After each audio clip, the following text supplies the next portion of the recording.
Mucha atención. En el acto de clausura del quinto ciclo de diálogos de paz entre el Gobierno Nacional y el Ejército de Liberación Nacional, la guerrilla anunció que suspende el secuestro extorsivo en todo el país. A partir del 30 de enero del 2024, el ELN se compromete a suspender el secuestro con fines extorsivos. Estos son los otros 5 acuerdos del pacto que la guerrilla sostuvo tras finalizar este ciclo de conversaciones. En el comunicado se destacan como logros el proceso de profundizar el cese al fuego, la creación del observatorio para trabajar el tema de paramilitarismo, la consolidación de 8 zonas críticas o zonas de paz, también mantener y profundizar las acciones humanitarias en relación con los presos políticos del ELN, suspender el secuestro con fines económicos, prorrogar, quise decir, el cese al fuego, suministrar información de personas en cautiverio. Esto es parte de lo que se ha acordado y que se espera que ya para el 2024 se dé inicio. Esos problemas los hemos llevado al mecanismo. El ELN ha anunciado que va a eliminar la práctica del secuestro en el país. Era una urgencia. Ningún ser humano debe ser víctima de un hecho tan atroz. Además de convocar a la sociedad civil a participar en los diálogos, es una necesidad. Mesa de diálogos de paz entre el Gobierno de la República de Colombia y el Ejército de Liberación Nacional, ELN.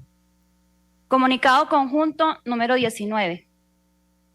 El quinto ciclo de diálogos afianza el proceso de paz. Las delegaciones del Gobierno de la República de Colombia y el Ejército de Liberación Nacional, ELN, hemos avanzado en afianzar el proceso de paz iniciado en la ciudad de Caracas en noviembre de 2022. En este quinto ciclo de diálogos pactamos 6 acuerdos. 1. La reafirmación del puerto de llegada de este proceso de paz, acordado en el segundo ciclo realizado en la Ciudad de México en marzo de este año. 2. La suspensión de las retenciones con fines económicos según el ELN en el marco de la prolongación del cese al fuego prevista para finales de enero del año entrante. 3. La creación de condiciones para la prórroga del cese al fuego, el mecanismo de veeduría y verificación y medidas frente al accionar de fuerzas paramilitares y de distintos grupos armados. 4. La creación de condiciones económicas y financieras para la materialización del Acuerdo de México. 5. La reanudación del proceso de participación de la sociedad, la culminación de su fase de diseño en abril del próximo año y la creación de una red nacional de participación. 6.